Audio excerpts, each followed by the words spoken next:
नमस्कार दर्शकों, आप सभी का स्वागत है हमारे इस चैनल पर।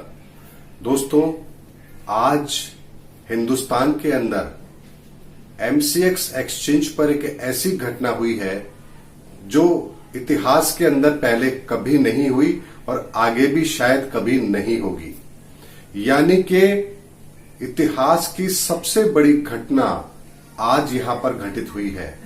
और यदि आप उस घटना को सुनेंगे तो आप सबको भी बहुत ताज्जुब होगा कि क्या ऐसा भी हो सकता है। और ये घटना किसी बहुत बड़े विश्व युद्ध की ओर संकेत दे रही है कि दुनिया के अंदर अब आर्थिक विश्व युद्ध की शुरुआत हो चुकी है।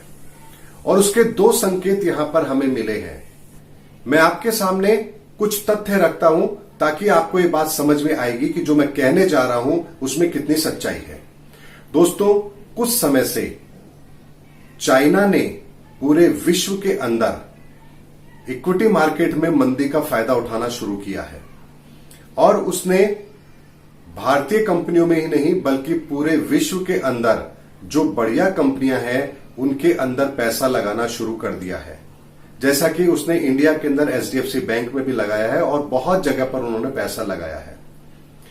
ये इस बात का संकेत है कि चाइना, जो कि अब आर्थिक मंदी के दौर को देख रहा है, उसके अंदर उसने एक बहुत बड़ी चाल यहां पर चली है कि जब पूरी दुनिया चाइना के प्रोडक्ट को खरीदने से बच रही है, चाइना को हम अलग थलग करने की कोशिश कर रहे हैं, पूरा विश्व समुदाय ये करने की कोशिश कर रहा है, तो चाइना उससे एक कदम आगे जाकर के नया स्टेप ले रहा है कि वो अब अपने प्रोडक्शन को तो कम करेगा ही करेगा, लेकिन पूरी दुनिया के अंदर जो और कंपनियां प्रोडक्शन कर रही हैं या सर्विसेज दे रही हैं, वो अपना पैसा उनमें लगा रहा है ताकि उसको आर्थिक किसी भी तरह के नुकसान का सामना ना करना पड़े।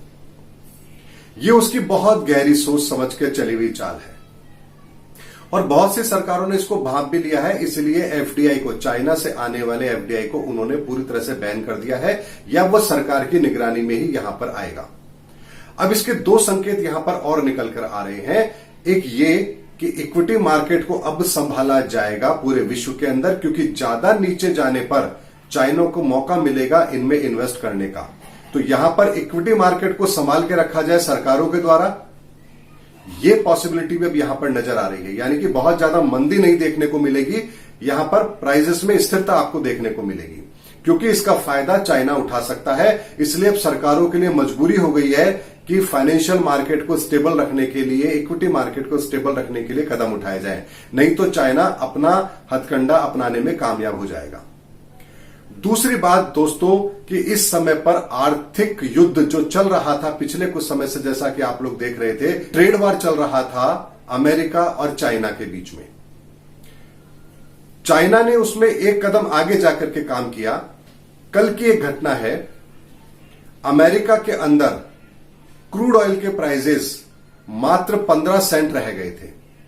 जी हां दोस्तों, बड़े ध्यान से सुनिए, केवल 15 सेंट, डॉलर की भी बात नहीं कर रहा हूं मैं, केवल 15 सेंट, यानी कि केवल 10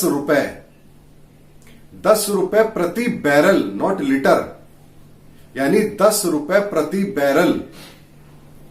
अब आप अंदाजा लगाइए दोस्तों कि कल ऑयल के प्राइसेस कितने नीचे गए।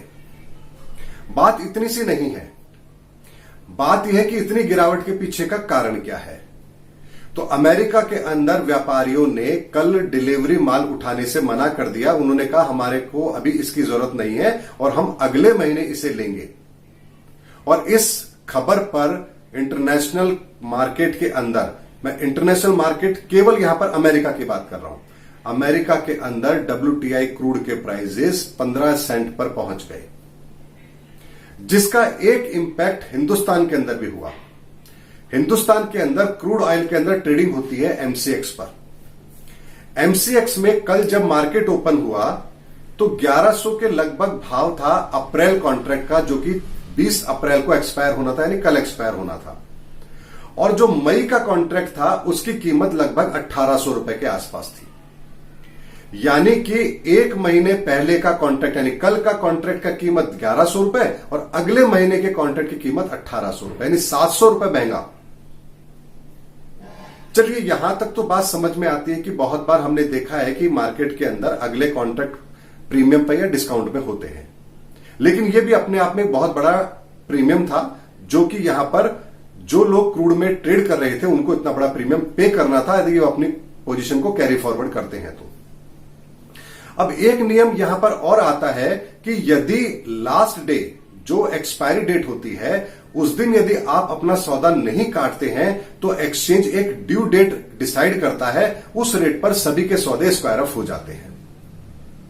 अमूमन ऐसा ही होता है और उसको तय करने का पैमाना यहां पर होता है कि जब मार्केट बंद होता है उस समय का रेट तो अलग होता है। जैसे पहले 11:30 तक मार्केट चलता था रात को, तो 11:30 बजे बाद जो लास्ट प्राइस होती थी वो अलग होती थी और इंटरनेशनल मार्केट में जब मार्केट क्लोज होता था तब उसके जो प्राइजेस होती थी उसको डॉलर से कैलकुलेट करके एक रेट डिसाइड होती थी, वो ड्यू डेट रेट होती थी। अमूमन वो लगभग क्लोजिंग प्राइस के आसपास ही रहती थी या कभी उसमें 10, 20, 50 रुपए का फर्क भी आ जाया करता था, क्योंकि इंटरनेशनल मार्केट के अंदर इंडिया के मार्केट क्लोज होने के बाद अगर इंडिया के बाहर के मार्केट में अगर प्राइजेस अप या डाउन हुई तो उसका एक वेरिएशन यहां पर अगले दिन ड्यू डेट रेट के अंदर सेटल कर दिया जाता था। लेकिन दोस्तों कल जो घटना हुई है वो अपने आप में एक बहुत ही चौंकाने वाली है। कल रात को जब शाम को 5 बजे एमसीएक्स पर ट्रेड हो रहा था WTI क्रूड, तब उसके दाम 965 रुपए थे, यानी दिन में 1150 के आसपास उसके दाम थे और जब वो क्लोज हुआ तब 965 रुपए के भाव थे, क्योंकि इस समय पर एक्सचेंज 5 बजे बंद हो जाता है। अब यहां पर 965 पर जिसने अपनी पोजीशन नहीं काटी, बाइंग पोजीशन यानी खरीद रखा था माल लेकिन उसने सेटलमेंट में छोड़ दिया कि जो भी रेट एक्सचेंज डिसाइड करेगा उसमें खत्म हो जाएगा सौदा, तो उन लोगों को एक बहुत बड़ा सेटबैक लगा है, क्योंकि उसके बाद इंटरनेशनल मार्केट के अंदर क्रूड प्राइजेस को केवल 15 सेंट तक ले जाया गया।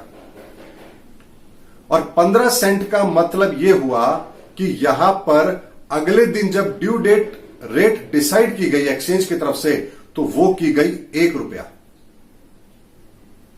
दोस्तों समझिएगा बात को, बहुत गंभीर बात है ये। यानी जिस व्यक्ति ने 965 रुपए का माल नहीं काटा, रातों रात इंटरनेशनल मार्केट के अंदर उसकी कीमत मात्र 15 सेंट रह गई है और उसका सेटलमेंट कर दिया गया 1 रुपए से। यानी कि जिसने माल खरीदा उसको माल तो मिलेगा ही नहीं, क्योंकि क्रूड की फिजिकल डिलीवरी होती ही नहीं है, बल्कि उससे पूरे पैसे लिए जाएंगे क्योंकि आपने क्रूड खरीदा था। माल भी नहीं देंगे और पैसा भी पूरा लेंगे। जबकि अमूमन एक्सचेंज के अंदर 10 से 15%, 20% तक का मार्जिन होता है और कई बार 100% मार्जिन भी कर दिया जाता है वॉलेटिलिटी को देख करके। लेकिन 5% से लेकर के 20% एक एवरेज मार्जिन होता है एक्सचेंज के अंदर।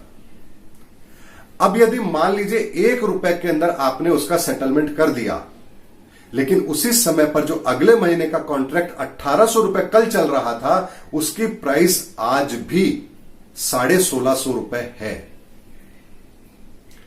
दोस्तों जिस व्यक्ति ने कल एक्सचेंज में एक लॉट खरीदा, उसका 965 रुपए का माल जीरो हो गया, 1 रुपए हो गया और अगले महीने का कॉन्ट्रैक्ट उसी एक्सचेंज पर 1650 रुपए में आज भी ट्रेड कर रहा है। कितनी बड़ी घटना है ये दोस्तों। मैंने अपने इतने साल के फाइनेंशियल कैरियर में कभी भी ये घटना नहीं देखी कि इस तरह की घटना भी हो सकती है। ये अपने आप में बहुत बड़ा मैटर है। लेकिन बात इतनी सी नहीं है, इसके पीछे का एक कारण भी समझिए।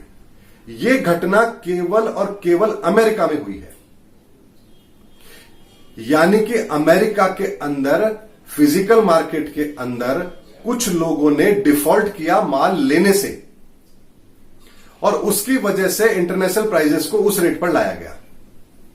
लेकिन दोस्तों मैं आपको बताता हूं कि बाकी के इंटरनेशनल मार्केट के अंदर WTI क्रूड के प्राइजेस अभी भी $21 चल रहे हैं। यानी कि आपको अगर मैं बताऊं, investing.com एक प्लेटफॉर्म है, वहां पर यदि आप जाकर के क्रूड ऑयल के प्राइजेस को ट्रैक करेंगे तो वहां पर कल भी ये क्रूड के प्राइजेस $20-21 थे, क्योंकि वहां पर भी फ्यूचर कॉन्ट्रैक्ट एक दिन पहले एक्सपायर हो गया था। वहां का जो एक दिन पहले फ्यूचर कॉन्ट्रैक्ट एक्सपायर हुआ वो लगभग $15-16 के आसपास हुआ और अगला कॉन्ट्रैक्ट $60 ऊपर था। तो वो फ्लक्चुएशन हमें यहां के इंडियन मार्केट में भी दिखा, बात समझ आती है। लेकिन उन्होंने बाकी की जगह पर एक दिन पहले के सेटलमेंट को तो ऊपर किया और अमेरिका के सेटलमेंट के लिए जो कि कल ड्यू था उसको उन्होंने $1 पर ले आए। यानी कि एक दिन पहले जो सेटलमेंट हो रहा है वो लगभग $15-16 के आसपास हो रहा है और अगले दिन जो अमेरिका का सेटलमेंट हो रहा है वो 15 सेंट पर हो रहा है। ये पूरी तरह से केवल और केवल अमेरिका को आर्थिक नुकसान देने की कोशिश की गई है, जिसका कि परिणाम यह बताता है कि यहां पर चाइना और अमेरिका के अंदर एक ऐसी स्थिति उत्पन्न हो गई है जो आर्थिक विश्व युद्ध की तरफ इशारा कर रही है। दोस्तों, बात यहीं पर ही खत्म नहीं होती है। इंडियन मार्केट के अंदर जब हम WTI क्रूड के प्राइजेस को फॉलो करते हैं तो वो प्राइजेस हम फॉलो करते हैं बाहर की कंट्री के, ना कि अमेरिका के। अब यहां पर यदि हम और दूसरे प्लेटफॉर्म पर देखें तो वहां पर क्रूड ऑयल के प्राइजेस किसी और रेट पर काम कर रहे हैं और अमेरिका के अंदर WTI क्रूड के प्राइजेस किसी और लेवल पर काम कर रहे हैं। आप investing.com, जब मैं आपको लाइव आज का आपको स्क्रीनशॉट दिखाता हूं, ये देखिए आप यहां पर ये किस भाव में काम कर रहा है। ऐसे में जिन लोगों ने भी यहां पर कल MCX के अंदर क्रूड के अंदर बाइंग पोजीशन रखी थी, उन सबको एक लॉट पर लगभग $1 लाख का नुकसान लगा है। और लगभग ओपन इंटरेस्ट के हिसाब से यदि मैं आपको बताऊं तो 1600 करोड़ रुपए की डेबिट खड़ी हुई है ब्रोकर्स के यहां पर। दोस्तों, एक छोटा अमाउंट नहीं है। अब यहां पर एक्सचेंज को कोई फायदा होने वाला नहीं है, लेकिन मान लीजिए किसी ने बेच रखा था तो उसको 98,000 या 1 लाख का फायदा एक लॉट पर हो रहा है। यानी एक पैसा किसी और की जेब से दूसरे की जेब में जा रहा है, इससे एक्सचेंज को कुछ मिलने वाला नहीं है। लेकिन घटना बहुत बड़ी है और इसको सही ढंग से एक्सचेंज की तरफ से भी हैंडल नहीं किया गया। लेकिन इस पूरे सिनेरियो के अंदर एक बात जरूर समझ आ रही है कि आर्थिक विश्व युद्ध आरंभ हो चुका है और इसके बहुत ही खतरनाक परिणाम हम आने वाले समय में देखने वाले हैं। इसलिए बहुत ही सावधानी के साथ रहिए, सावधान रहिए। फाइनेंशियल मार्केट के अंदर अपनी पैनी नजर रखिए, पैनिक मत होइए और पूरी तरह से इंडिया बेस्ड कंपनी के अंदर ही अपने इन्वेस्टमेंट को रखिए, क्योंकि इंटरनेशनल मार्केट पे कब कहां क्या क्राइसिस आएगा और उसकी वजह से वो कंपनियां धराशायी हो जाएंगी और आपका पूरा पैसा डूब जाए, इससे आपको सावधान रहने की जरूरत है। ये वीडियो बनाने के पीछे मेरा मकसद सिर्फ इतना सा है कि मैं आपको आने वाले समय से अवगत करा दूं, आगाह कर दूं कि आने वाला समय कैसा रहने वाला है। एक बहुत बड़ा आर्थिक युद्ध आरंभ हो चुका है और मैंने ये बात बहुत पहले भी कही थी। अक्टूबर 2018 में एक वीडियो में मैंने कहा था कि अभी जो आप ऑयल प्राइसेस ऊपर देख रहे हैं, इसमें बहुत तेजी से मंदी का दौर आप देखेंगे। और आज आप ऑयल प्राइसेस देखिए क्या आ रहे हैं। उसी समय मैंने उस वीडियो में यह भी कहा था कि जो आप सोने के दाम देख रहे हैं वो बहुत तेजी से बढ़ेंगे और उस समय लगभग 32,000 का भाव था सोने का और आज 46,000 का भाव है। एक वीडियो में मैंने फिर कहा था कि यहां पर आपको स्टॉक मार्केट के अंदर तेजी देखने को नहीं मिलेंगी, बल्कि यहां से मंदी का दौर शुरू हो गया है और उस समय निफ्टी 12,000 पर ट्रेड कर रहा था। आज आप निफ्टी का भाव देखिए क्या है। दोस्तों, मैं जब भी कोई घटना होती है उससे बहुत पहले आप लोगों को आगाह करता हूं। मेरा मकसद सिर्फ यही होता है कि आप समय रहते सावधान हो जाइए। तो ये ऐसी घटना थी जो इतिहास के अंदर ना पहले कभी हुई और ना आगे कभी होगी। इसलिए आप सभी लोग सचेत रहिए, सावधान रहिए। वैसे ही हम घर में बैठे हुए हैं, सारे काम धंधे बंद हैं और जो छोटी मोटी हमने जमा पूंजी इकट्ठी की है उसको भी अगर इसी तरह से ग्रहण लग जाएगा तो फिर यहां काम करना मुश्किल हो जाएगा। दोस्तों, ये समय वो है जब दो महाशक्तियां चाइना और अमेरिका आपस में लड़ रहे हैं और इसमें न जाने कितने छोटों का नुकसान होने वाला है। छोटे मोटे कंट्री तो वैसे ही बर्बाद हो जाएंगे और ये एक दूसरे के ऊपर आधिपत्य जमाने की लड़ाई है। चाइना बहुत ही गलत इरादे से पूरे विश्व के अंदर अपने पांव पसारना चाहता है और वो अमेरिका की जगह खुद को महाशक्ति बनाना चाहता है पूरे विश्व के अंदर। ये उसकी बहुत ही गहरी चाल है जिसमें पूरा विश्व फंस चुका है और हमें अपना रोल निभाना है। हम भी इस लड़ाई में भागीदार हैं क्योंकि सबसे पहले उसने हमें पंगु बनाया है, हमें घरों में कैद किया है और अब उसके बाद फाइनेंशियल क्राइसिस को लेकर आ रहा है। ऐसे में दोस्तों हम सभी को बहुत ही सावधान रहना है, सचेत रहना है और अपने इन्वेस्टमेंट को बचा के भी रखना है। इससे आगे और भी नई रोचक जानकारी लेकर मैं फिर आपके सामने आऊंगा किसी नई वीडियो के अंदर। तब तक के लिए जय हिंद, जय भारत।